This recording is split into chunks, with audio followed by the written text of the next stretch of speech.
Good morning students, I hope you are doing well. अभी अपना जो चैप्टर चल रहा है 13 चैप्टर स्टार्ट कर चुके हैं हम, और 13 चैप्टर में हमारे 2 लेक्चर हो गए हैं। आज थर्ड लेक्चर है। आज का अपना टॉपिक रहेगा size, mass and density. Size of the nucleus. सबसे पहले हम बात करेंगे न्यूक्लियस की साइज की। Okay, what is the size of nucleus? Okay, then mass and density. So size, actually if we discuss about the actual size of nucleus, then it is very small. Okay, if you consider an atom as a football ground, okay,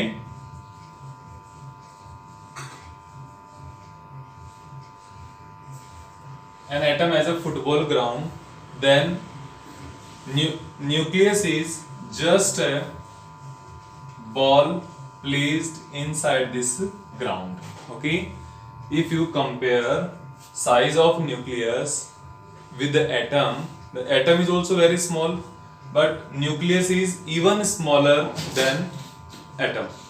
And if we compare the related size, then size of atom is related to a football ground, then nucleus is like a very small ball placed in this ground. Okay, and if we compare in numerical values, then numerical values में क्या होगा? Atom का जो size है वो आएगा लगभग 10⁻⁻10 metre की रेंज में. ठीक है, ये आएगा 10⁻⁻10 मीटर की रेंज में, यानी आप इसको कह सकते हो किसमें? Angstrom. But if we discuss about size of nucleus, then its size is -15, 10⁻⁻15 meter. It is nearly Fermi-meter. This is the relative size of nucleus as compared to atom. And if we find out the ratio, the ratio is nucleus divided by atom. 10⁻⁻15 divided by 10⁻⁻10. If you solve this, then it will be 10⁻⁻5. This is the ratio of size of nucleus to the size of atom. It means size of nucleus is 10⁻⁻5 times of the size of atom. 10⁻⁻5 times छोटा होता है nucleus किसके comparison में? Atom के comparison में. और 10⁻⁻5 time को आप इस तरीके से लिख सकते हो 5 zeros. ओके, तो 5 zeros means 1 lakh times. Nucleus का साइज एटम की साइज के कंपैरिजन में 1 लाख टाइम छोटा होता है, या आप इसको अदर वे में ये भी कह सकते हो size of atom is 1 lakh times greater than the size of nucleus. Okay, आप ये भी कह सकते हो size of atom is equals to 1 lakh times of size of nucleus. इस तरीके से आप कह सकते हो. ठीक है ना? अगर आप एक छोटा सा फुटबॉल के बराबर न्यूक्लियस को मान रहे हो, तो 1 lakh football 1 lakh football equal होगी, तब जाके एक एटम बनेगा. ठीक है ना? तो इतना डिफरेंस है दोनों की साइज में. ये तो आपको एक रिलेटिव वैल्यूज बता दी मैंने न्यूमेरिकली, लेकिन अगर इनको आप देखोगे भी इन न्यूक्लियस की साइज डिपेंड किन फैक्टर्स पे होती है, तो वो फैक्टर्स देखने अपने को. एक्चुअली में अपना जो मेन पर्पज है स्टडी करने का यहाँ पर साइज को, वो वही है. हम यहाँ पर केवल न्यूमेरिकल वैल्यूज में नहीं आ रहे कि एटम और न्यूक्लियस का साइज क्या है. हमारा मेन जो पर्पज है वो क्या है, इसका जितने भी न्यूक्लियस है उनकी साइज कौन कौन से फैक्टर्स पे वेरी करती है. और इनमें सबसे पहला जो वेरिएशन है यहाँ पे देखो, इसकी साइज को डिटेक्ट करने के लिए अलग अलग एक्सपेरिमेंट हुए. ओके, सबसे पहले तो आपने ये देखा था कि न्यूक्लियस को खुद को डिटेक्ट करने के लिए रदरफोर्ड अल्फा स्कैटरिंग एक्सपेरिमेंट हुआ. कौन सा हुआ? रदरफोर्ड अल्फा स्कैटरिंग एक्सपेरिमेंट हुआ. ठीक है, अब रदरफोर्ड अल्फा स्कैटरिंग एक्सपेरिमेंट में क्या हुआ, आपको पता है कि यहाँ पर एक सेंटर में न्यूक्लियस था, गोल्ड न्यूक्लियस था ये. ठीक है, और यहाँ पर हाई एनर्जी पार्टिकल्स बम्बार्ड हो रहे थे यहाँ पे. ठीक है, अब हाई एनर्जी पार्टिकल्स बम्बार्ड जो हो रहे थे, वो ऐसा तो है नहीं कि यहाँ पर ये टच होके फिर आगे निकल रहे थे. टच होने का तो जैसा कुछ था नहीं. क्यों नहीं था? क्योंकि यहाँ पर ये पॉजिटिव चार्ज न्यूक्लियस है और यहाँ पर ये पॉजिटिव चार्ज अल्फा पार्टिकल्स है. ठीक है। तो यहां पर तो क्या हो रहा था, यहां पर केवल और केवल ये इसके रिपल्सन के कारण डेविएट हो रहे थे। तो रिपल्सन के कारण अगर इसको टच करते हुए निकलता तो इनके बीच की डिस्टेंस कितनी हो रही है, 0 हो रही है। और 0 डिस्टेंस होने पर ये लगने वाला फोर्स कितना हो जाएगा, इनफाइनाइट हो जाएगा, क्योंकि ये भी चार्ज पार्टिकल है, ये भी चार्ज पार्टिकल है। इलेक्ट्रोस्टैटिक फोर्स कितना हो जाएगा, KQ1Q2 अपॉन R स्क्वायर। और यहां पर अगर इसको टच कर गया तो R की वैल्यू कितनी हो गई, 0 हो गई। और किसी भी नंबर में 0 से डिवाइड करोगे तो आंसर कितना आने वाला है, इनफाइनाइट आने वाला है। तो यहां पर तो फोर्स इनफाइनाइट होगा, तो ये तो हो ही नहीं रहा। लेकिन आपने यहां पर एक चीज जरूर देखी होगी, जो आपने एटम चैप्टर पढ़ा था, कि यहां पर इस अल्फा पार्टिकल की एक मिनिमम डिस्टेंस ऑफ अप्रोच होती है। ठीक है, minimum distance of approach means ये जो अल्फा पार्टिकल है न्यूक्लियस से इतनी दूरी पर तो रहेगा ही रहेगा, इससे ज्यादा अप्रोच नहीं करेगा, इससे ज्यादा नजदीक इस न्यूक्लियस के नहीं आएगा। और ये जो डिस्टेंस है उतनी डिस्टेंस नीचे मान लो। ठीक है, तो ये वाले जो डिस्टेंसेस मेजर करते हैं हम, तो क्या ये एक्चुअल में न्यूक्लियस की साइज है क्या, एक्चुअल में न्यूक्लियस की साइज नहीं है। ठीक है, this is the distance of minimum approach, closest approach. Okay, distance of closest approach होती है ये। और इसमें अगर देखोगे तो न्यूक्लियस का जो आप डायमीटर डिटेक्ट कर पा रहे हो, that is actually greater than या लार्जर देन एक्चुअल। यहां पर एक्चुअल से ज्यादा हुआ। ठीक है, तो अल्फा स्कैटरिंग में न्यूक्लियस की जगह तो हमने डिटेक्ट कर ली, कहां पर है, कैसा है, लेकिन इसकी साइज हम डिटेक्ट नहीं कर पाए उस टाइम पर भी। ठीक है, एक इससे और ज्यादा क्लोज अप्रोक्सीमेशन लेने के लिए fast moving electron scattering experiment में किया गया, जो इसी के जैसा कुछ एक एक्सपेरिमेंट है, जिसमें बहुत ही हाई स्पीड इलेक्ट्रॉन्स को इसके पास से, इसके नजदीक से पास किया गया। हाई स्पीड इलेक्ट्रॉन्स का नाम इसलिए आता है कि इलेक्ट्रॉन का अगर आप मास देखोगे, मास ऑफ इलेक्ट्रॉन होता है 9.1 इंटू 10⁻31 kg, जो कि बहुत ज्यादा छोटा है। अगर इसको आप प्रोटॉन के कंपैरिजन में करोगे, वो होता है 1.6 इंटू 10⁻27 kg। देखो 10⁻3 का डिफरेंस आ रहा है, यहाँ पे 4 का डिफरेंस आ रहा है एक्चुअल में, लेकिन ये 1 है, ये 9 है, तो ये जो डिफरेंस रहेगा ये रहेगा 1836। Mass of electron is 1836 times less than mass of proton and mass of proton is 1836 times greater than mass of electron। तो इलेक्ट्रॉन का मास बहुत ज्यादा छोटा है, और बहुत ज्यादा कम मास होने की वजह से इलेक्ट्रॉन को बहुत ही हाई स्पीड देना पॉसिबल है। इवन इलेक्ट्रॉन्स को 10⁻7 मीटर पर सेकंड तक की स्पीड भी दी जा सकती है। ठीक है, तो इसलिए हाई स्पीड इलेक्ट्रॉन्स के स्कैटरिंग एक्सपेरिमेंट से इसका और ज्यादा क्लोजर अप्रोच हम कर चुके थे, कि और ज्यादा close value of size of nucleus की हमने फाइंड आउट कर ली थी। फिर इसके बाद और भी ज्यादा एक्यूरेट जो वैल्यू आई, वो आई न्यूट्रॉन स्कैटरिंग एक्सपेरिमेंट से। न्यूट्रॉन स्कैटरिंग एक्सपेरिमेंट इसलिए हुआ क्योंकि न्यूट्रॉन क्या होता है, न्यूट्रॉन के ऊपर चार्ज कितना होता है, 0 चार्ज होता है, क्योंकि न्यूट्रॉन ना तो इलेक्ट्रिकली पॉजिटिव होता है और ना ही न्यूट्रॉन इलेक्ट्रिकली क्या, 0 नेगेटिव होता है। इसका ओवरऑल चार्ज कितना होगा, 0 होगा, इसका कोई भी चार्ज नहीं होता यहाँ पे। इसलिए न्यूट्रॉन जो है ना, वो यहां पर काम में लिया गया। तो न्यूट्रॉन जो काम में लिया गया, इसके बाद इसकी न्यूक्लियस की साइज को बहुत ही ज्यादा एक्यूरेट मैनर में हमने डिफाइन कर दिया। और इसके लिए जो आगे हम डिस्कस करेंगे, इसकी साइज को न्यूट्रॉन स्कैटरिंग एक्सपेरिमेंट से ही आगे डिस्कस हुई थी। तो स्टूडेंट, इसकी जो साइज है वो जो दी जाएगी वो ऐसे लिखेंगे हम, रेडियस, क्योंकि न्यूक्लियस को स्फेरिकल कंसीडर किया गया है तो इसकी रेडियस और डायमीटर ही आएगा। तो radius of any nucleus is proportional to 1/3 power of its mass number. Okay, जो न्यूक्लियस की रेडियस है उसके मास नंबर के 1/3 पावर पर डिपेंड कर रही है। r is proportional to 8⁻1/3। और इस प्रोपोर्शन साइन के लिए यहां पर हम एक कांस्टेंट रखेंगे और ये हो जाएगा r is equals to r0 8⁻1/3। ये किसी भी न्यूक्लियस की रेडियस को बता सकते हो आप। यहाँ पे r0 क्या है, r0 एक कांस्टेंट है। ठीक है, और इसकी वैल्यू होती है 1.2 इंटू 10⁻⁻15 मीटर। ओके, 1.2 इंटू 10⁻⁻15, या इसको आप 1.2 फर्मीमीटर भी कह सकते हो, या फेम्टोमीटर भी कह सकते हो, फर्मीमीटर भी कह सकते हो। ठीक है, इसको एफएम से डिनोट करते हैं। ठीक है, सिंपली आप इसको फर्मी भी कह सकते हो,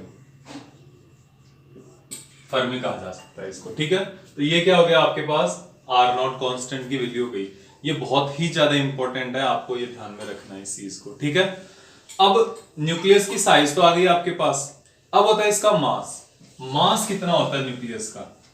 देखो, आपको पता है कि न्यूक्लियस है, एटम है या मॉलिक्यूल है, इनका जो मास है उसको हम किलोग्राम में तो मेजर कर नहीं सकते। ठीक है, ये किलोग्राम में तो आ नहीं सकती, या ग्राम्स में नहीं आ सकती, क्योंकि किलोग्राम्स एंड ग्राम्स ये दोनों ही बहुत बड़ी यूनिट होती है। इसलिए हम इसको स्मॉलर यूनिट्स में डिवाइड कर देते हैं, स्मॉलर यूनिट्स में बताते हैं। तो न्यूक्लियस का जो मास होता है वो होता है एएमयू में। ठीक है, एएमयू को कहा जाता है atomic mass unit, atomic mass unit. Okay, या फिर इसको सिंपली यू से भी रिप्रेजेंट कर देते हैं। U means unified mass, unified mass भी इसको बोल देते हैं। ठीक है, एटॉमिक मास यूनिट और यूनिफाइड मास, ये भी इसको हम बोला जा सकता है। ठीक है, तो अब एटॉमिक मास यूनिट होती क्या है? देखो, अगर हम एटॉमिक मास यूनिट को डिफाइन करें तो 1 AMU, 1 AMU is equals to आएगा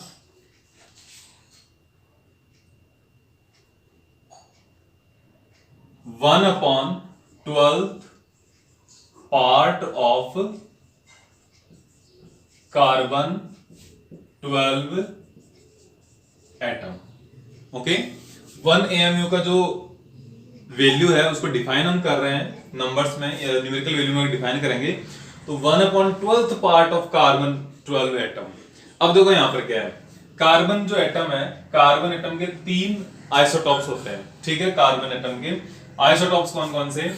C612, C613, C614। इन 3 है तो तीनों का अलग अलग मास होगा, क्योंकि तीनों में अलग अलग नंबर ऑफ न्यूट्रॉन्स है, प्रोटॉन सब में सेम है, तो मास नंबर तीनों का अलग अलग है यहाँ पे, तो इन तीनों का मास भी अलग अलग होगा। तो इसमें से हमें कौन सा कंसिडर करना है? ये वाला, फर्स्ट वाला, कि जो कार्बन 12 एटम है उसका मास डिवाइडेड बाय 12। आप इसको ऐसे लिख सकते हो, मास ऑफ कार्बन, या इसको सिंबॉलिक फॉर्म में लिखो तो C12 atom divided by 12, this is the 1 AMU। Okay, और इसकी ओवरऑल जो वैल्यू आप सॉल्व करते हो वो वैल्यू आती है 1.66 इंटू 10⁻27 kg। 1.66 इंटू 10⁻27 kg, ये क्या है? This is the mass of 1 AMU। 1 AMU मास है, उसका केजी में अगर आप इसको मेजर करोगे तो ये आएगा। अगर आप इसको ग्राम्स में मेजर करोगे तो ये आ जाएगा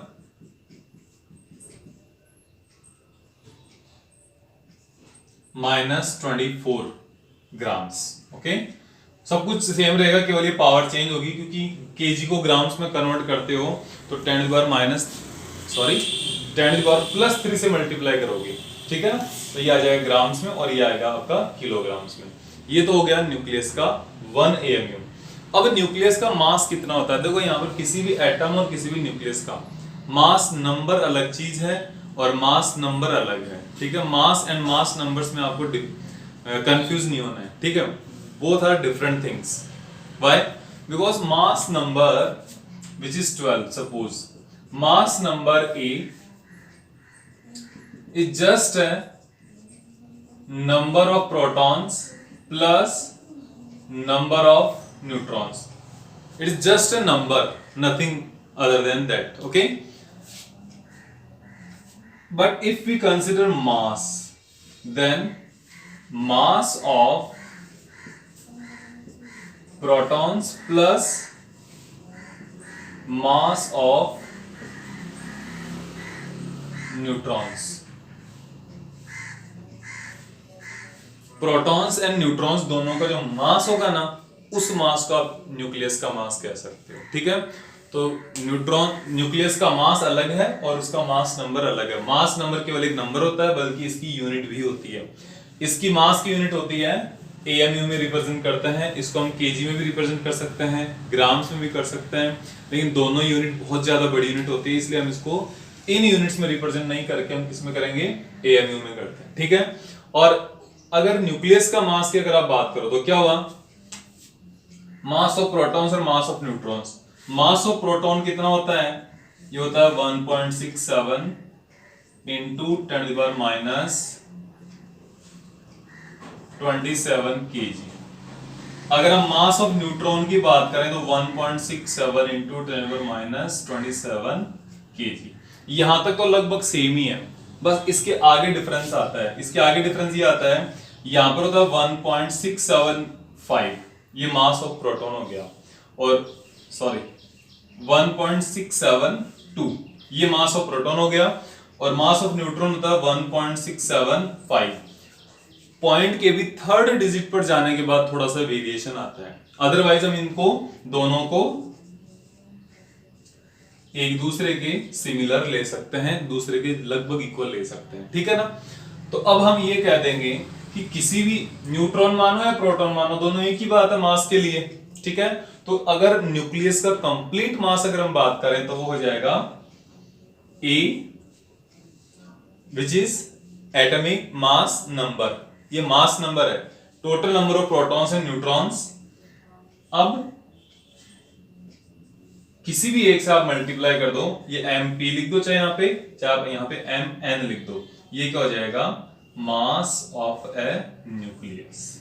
ठीक है, या आपके पास किसी भी न्यूक्लियस के मास की वैल्यू जाएगी। ये ऐसे ही मान लो, सपोज आपकी क्लास है, ठीक है, आपकी क्लास में हम ये मान लेते हैं 25 बॉयज है और 15 गर्ल्स है। ठीक है, अब हम ये बात करें आपकी क्लास का टोटल मास कितना है, तो आप कैसे बता सकते हो, आप ये बता सकते हो mass of 25 boys plus mass of 15 girls, वही तो आपकी क्लास का मास होगा। इसी टाइप से हम न्यूक्लियस का जो मास है वो भी कंसीडर कर रहे हैं, total mass of protons plus mass of total neutrons. Okay, अब लगभग सबका मास सिमिलर आ जाए, लगभग सभी का मास सिमिलर हो, तो आप क्या करोगे, इसके बजाय एक का मल्टीप्लाई कर दोगे। एक का जो मास है वो कितना है, m है, मान लिया एक का मास कितना है 65 kg है। ठीक है, सिमिलर मान लिया हमने, और टोटल नंबर ऑफ स्टूडेंट्स कितने हैं 40, तो आप 40 को 65 से मल्टीप्लाई कर दोगे। यहां पर भी m को 60 m जो मास है इसको नंबर ऑफ स्टूडेंट्स 40 से मल्टीप्लाई कर दोगे। हमने यहां पर भी यही किया है, किसी एक न्यूट्रॉन या किसी एक प्रोटॉन का मास कंसीडर कर लो m, क्योंकि सिमिलर है, और टोटल नंबर से मल्टीप्लाई कर दो, तो m is equals to capital A into small m, mass number into mass of one particle. Okay, ये हो गया। अब इसके बाद हम बात करेंगे आगे न्यूक्लियर डेंसिटी। न्यूक्लियर डेंसिटी भी एक बहुत ही इंपॉर्टेंट फिनोमिना है, बहुत ही इंपॉर्टेंट टर्म है, इसे आप बहुत अच्छे से स्टडी करेंगे, बहुत अच्छे से डिस्कस करेंगे। ठीक है, ये देखो, अब न्यूक्लियस की साइज, रेडियस आपने देख ली, कितना है न्यूक्लियस की रेडियस, न्यूक्लियस की रेडियस है r is equals to r0 into a⁻⁴। ठीक है, न्यूक्लियस का मास देख लिया आपने, न्यूक्लियस का मास कितना होता है, capital M is equals to, capital M से हमने इसको रिप्रेजेंट किया है, कोई भी कर सकता है, A इंटू M। ठीक है, अब हम बात करेंगे डेंसिटी की। न्यूक्लियर डेंसिटी या डेंसिटी ऑफ न्यूक्लियस।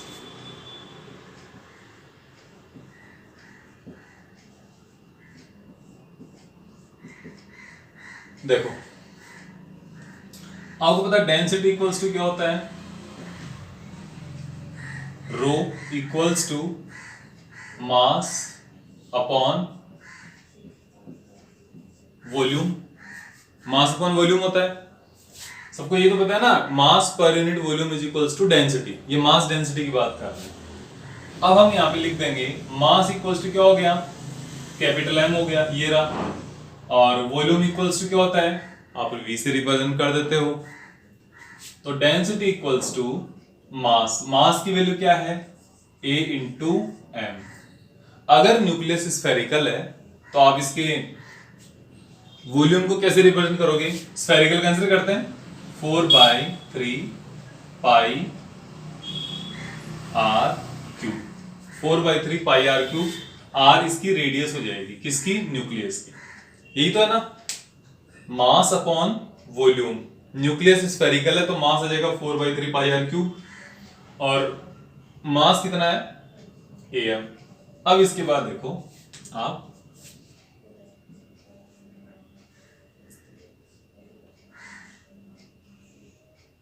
am को आप am रहने दो, 4/3 pi are, capital R cube है ना, तो कैपिटल आर की वैल्यू क्या कितनी है यहाँ पे, r0 8⁻⁴ इसका क्यूब। ओके, आप यहां पे लिख सकते हो since r equals to r0 8⁻⁴, जिससे क्या है, ये यहां पे साइड में लिखना जरूरी है, जिससे क्या आपको हमेशा इस चीजों का ध्यान रहे, ठीक है। और ये वैल्यू जाएगी am अपॉन 4/3 पाई, ये 3 ऊपर भेज देते हैं, 3 यहां जाएगा, पाई r0 क्यूब e⁻⁴ की पावर 3, तो 3 से 3 कैंसिल हो जाएगा, और ये हो जाएगा 3am upon 4 pi r0 cube into a equals to rho. तो देखो यहाँ पे a से a कैंसिल आउट, ठीक है, a is cancel out, then rho is equals to 3m upon 4 pi r0 cube. इस फॉर्मूले को बहुत ही अच्छे से ध्यान से देखो आप, यहां पर 3 कांस्टेंट है, ये रहा 4 कांस्टेंट है, m मास ऑफ प्रोटॉन होगा या मास ऑफ न्यूट्रॉन होगा, ये भी क्या है, कांस्टेंट है, फिर पाई कांस्टेंट, और r0 की वैल्यू भी क्या है, कांस्टेंट है, लिखवाई थी अभी 1.2 इंटू 10⁻⁻⁵, ये सारी वैल्यूज क्या आ गई, कांस्टेंट आ गई। तो न्यूक्लियस की जो डेंसिटी है ये भी क्या हो गई, कांस्टेंट हो गई। तो आप ये लिख सकते हो density of nucleus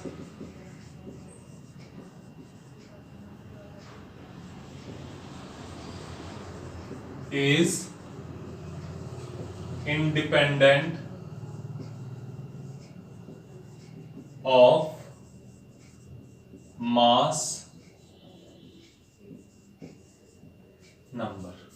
okay, density of nucleus is independent of mass number, ये आपको ध्यान में रखना है कि न्यूक्लियर की डेंसिटी मास नंबर के इंडिपेंडेंट होती है, मास नंबर की डिपेंडेंट नहीं होती है, ठीक है।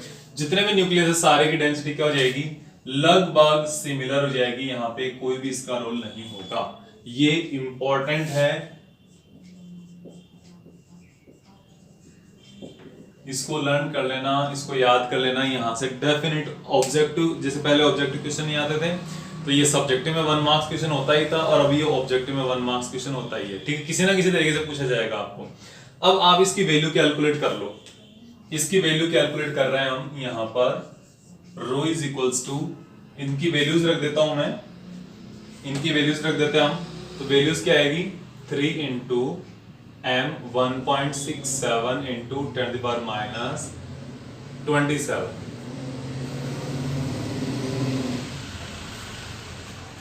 4 इंटू 3.14 इंटू r की वैल्यू कितनी है, 1.2 इंटू 10⁻⁻15 का क्यूब, इनको दोबारा लिखेंगे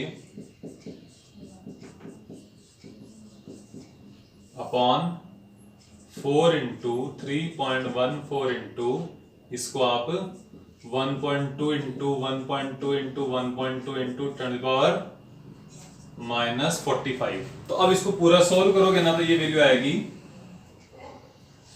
2.3 इंटू 10⁻17 किलोग्राम पर मीटर स्क्वायर। इतनी डेंसिटी आपने कभी नहीं देखी होगी।